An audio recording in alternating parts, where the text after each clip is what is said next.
Hey everyone, welcome. If you're watching the replay, feel free to give me some hearts if I say anything that you find useful, and if you'd like, you can swipe from the left to the right and share if you think your followers would find this valuable. My name is Jenny, and I at thedomesticwildflower.com, and I share sewing, canning, and old-fashioned DIY. And one of the old-fashioned things that I share is making shrubs. And it's pretty clear to me that lots of people have no idea what in the world a shrub is, so I thought I would hop on real quick and share with you what that is. So a shrub is the most simple preserve that you can make. Well, not the most simple, but it is one of the most simple preserves that you can make. And you can make it with sugar and vinegar and fruit or vegetable. And that is that's all it is. So it's like way easier than canning, way less time consuming than lots and lots of things. And it's a way of saving or preserving fruit or vegetable in a very useful sweet tart syrup. And you can use that syrup for lots of different things. And like they used to be called drinking vinegars, which makes them to me sound like not very appealing. But so the idea is that you take a fruit or a vegetable. The vegetable that I've done and like the most is rhubarb. So you take some fruit and you put it in a glass jar, like I use a mason jar, but you can use whatever you have, and use about equal amount of sugar, depending on, there's different recipes, but you can just pour some sugar on top. Some fruit you can just mix in the vinegar right away, and other fruit, it's best if you leave the sugar to sit for sometimes up to a day or more. And then after, either immediately or right after, or after 12 hours or a whole day, you add in vinegar, either balsamic vinegar or apple cider vinegar. And I haven't found a white vinegar that tasted good enough to dry it yet, but I bet there is some out there that I just haven't found. And then you let it sit on and hang out on your counter for about a week. It doesn't ferment, but the vinegar and the sugar and the fruit mix together, and then you strain it out, and it makes this totally delicious, super good preserve. And it's thick and strong tasting and fruity, and it's like if you like, I don't know, like sweet and sour anything, I think you would like a shrub. So I kind of got into them because it's like the easiest beginning preserve that a person could try, or one of the easy ones. And you don't have to have a bunch of equipment to do it, and you don't have to boil any water. You don't have to cook anything. It's just a super simple thing. And I also really like trying to figure out recipes that either use not very much fruit or leftovers, or I'm gonna put a recipe up on the blog pretty soon for pineapple core, so that you don't have to compost or throw away or not use up the core of a pineapple. So and that's actually what I'm going to strain out and show you right now. So on my blog right now, thedomesticwildflower.com, under the shrub section, or under the can and preserve, you'll find or you can just search for I have a pear shrub, and just uses one pear. That's it. All you have to have is one pear that you're not going to eat, kind of got bruised up, you're not going to eat it for lunch or whatever. And you just preserve it with some sugar and vinegar and strain it out in a week, and it is super good. So the way that I like to drink my shrubs, or I like to consume my shrub, is I like to mix it with sparkling water and alcohol in the evening, have a little cocktail. And you can skip the alcohol, of course, but it seems to mix really well. My balsamic rhubarb and pineapple shrub is so good with tequila. You cannot beat it. And the pineapple strawberry and this pineapple core one I just made with apple cider vinegar is really good with whiskey. So other applications for shrubs include mixing them up and using them with olive oil as a vinaigrette. And if my children ate more salad, and if it was salad season, I would be doing that too. But I don't do that as often. And you can also mix it in with plain yogurt. So it's like a sweet tart thing, and plain yogurt's kind of tart. It all goes really nicely together. And there's other things you can do, but that's like, I just like it because it's like I get to have a drink that's not soda. Like like I drink water all day long, but then like when I come home from school, I'm a teacher, then I can make like a drink, a big girl drink. So I thought I would just, I'm gonna turn the tripod around so you can see as I strain it out, and I'll just show you how simple it is because it's that simple. So hold on, don't get car sick or notice my super dirty kitchen.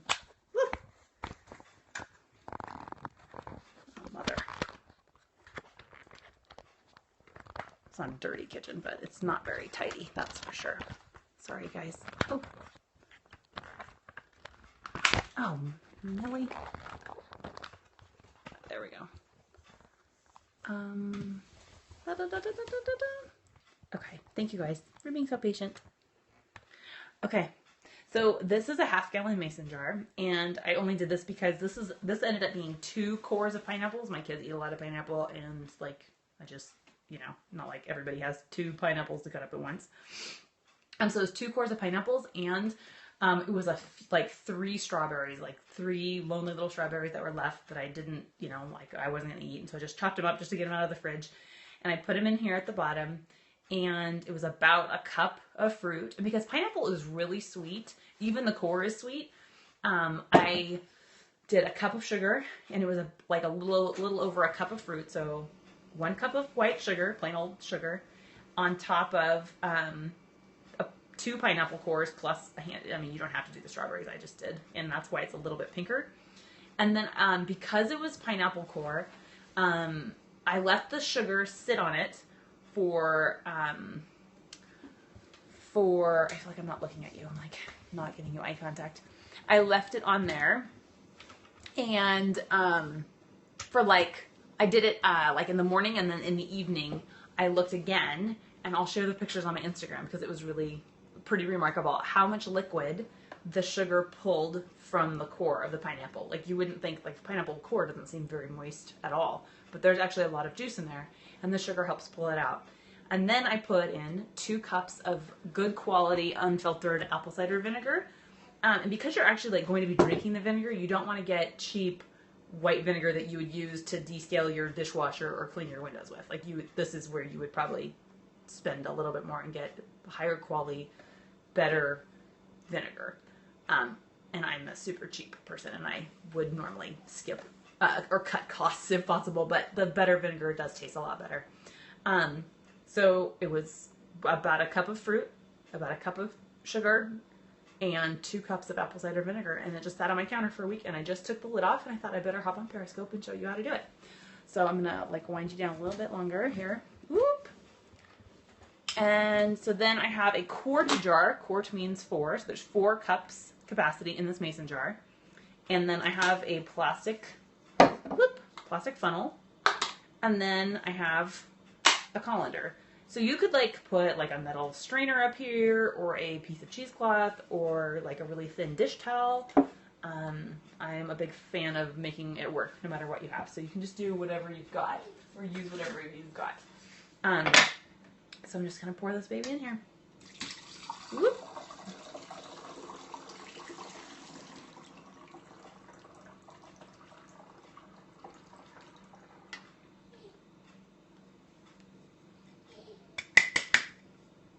Okay. So pretty much if you can cut up fruit and you have a jar and sugar and vinegar, you can make a shrub. I share on my blog, thedomesticwildflower.com, I share an email course that tells you even more all about shrubs and like the different ratios you can use so that you can kind of turn, so you can turn, I'm just going to press down with a wooden spoon, so you can turn any combination of fruit and any sweetener and any vinegar into a shrub. So it's like, it teaches you how to like not have a recipe pretty much. Like the vegetables that need more sugar and the fruit that doesn't need as much and that sort of thing. So I would strongly encourage you, if you're interested in this and you love having like sweet tart fancy syrups to mix up into drinks, it's a totally free email course on my blog. It's actually on the sidebar with a pretty picture of blood oranges.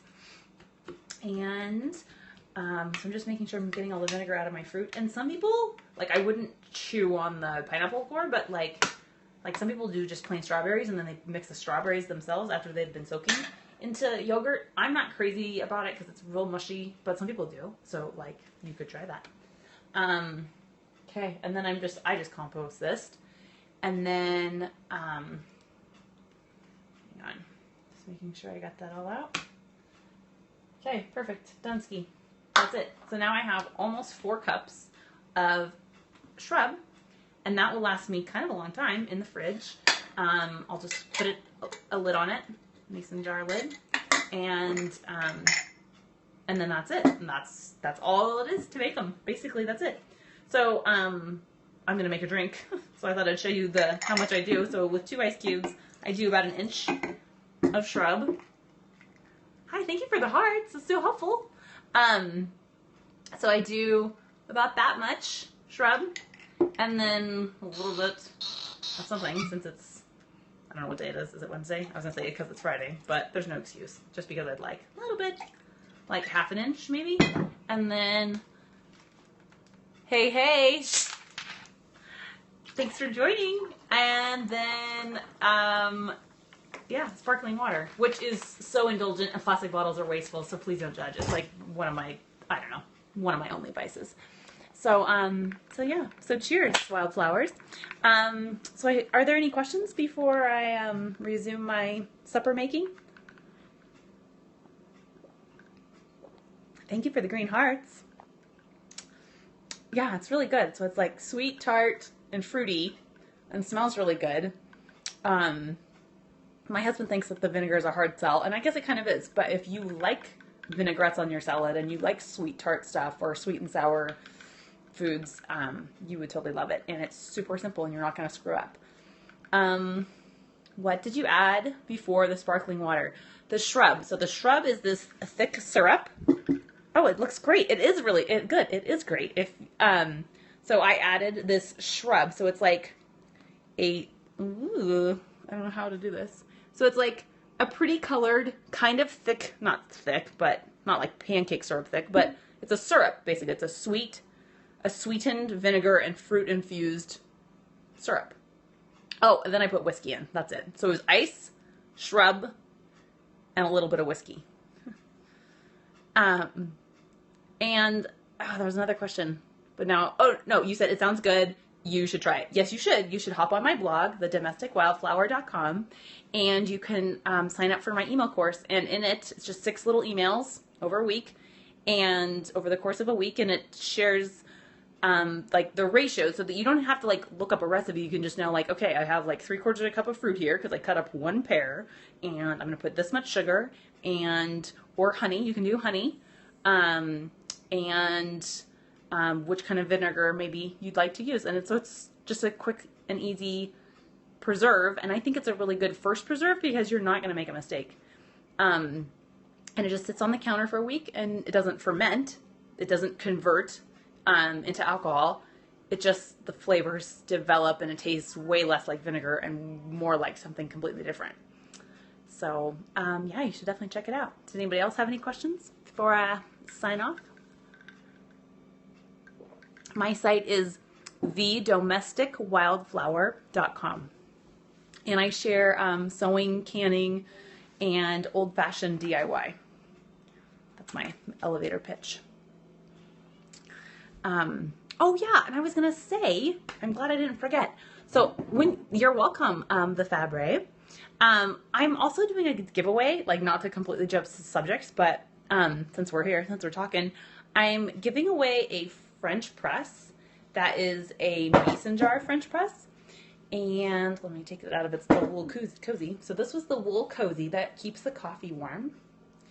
And this is the French press that I need to clean out that I used this morning. So this is a 3-cup mason jar, and this is the Portland press. And it's made in Oregon. Almost all of it is made in the USA, which is awesome. There's like one little metal part that they had to make in some factory somewhere in overseas and like wherever. And in their little manual, it's like, oh, sorry, it's not 100% made in the USA. And I just felt like, not a big deal, guys. That's like a really great product. So the rest of it is made in the United States, and the wood is harvested sustainably. And wait, hang on, here we go. So you can unscrew it from the jar, and sorry, there we go. So, like, this is what it looks like afterwards. I guess this is kind of a bad demonstration, but so it's made out of wood, and there's a silicone gasket inside, so it makes a nice tight seal, so you're not going to spill coffee all over the universe, except for like when you're like me and you spill it. And this is all steel, and there's no plastic anywhere, and this is a mason jar. So aside from the fact that it's made in the United States and made well by people who are paid a living wage, and by like a super, super nice company. The guys were so nice when I emailed them.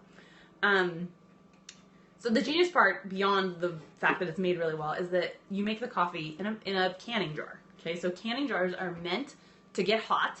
They're meant to be submerged in boiling water, and they are readily available in all kinds of stores all over the United States for literally $1 a piece, pretty much.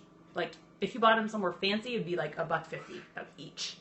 So, like, last winter, I broke my glass carafe of my standard made in China coffee pot, and trying to get it replaced was the biggest nightmare in the world. I had to have a serial number and a model number and a 1-800 number and call and wait on hold, and then like, no, sorry, you just have to buy a whole new pot. So it's like a total racket. And then this is so genius because whenever I break this, it might be a really long time till I do, but if I do break it, I can just get another one, and then the press still works. So, anyway, that's kind of off topic of the shrubs, but still in the, like, my theme, I guess, is like doing things the smarter way, and it seems like that is a lot smarter. So, and this is just my coffee grounds from this morning.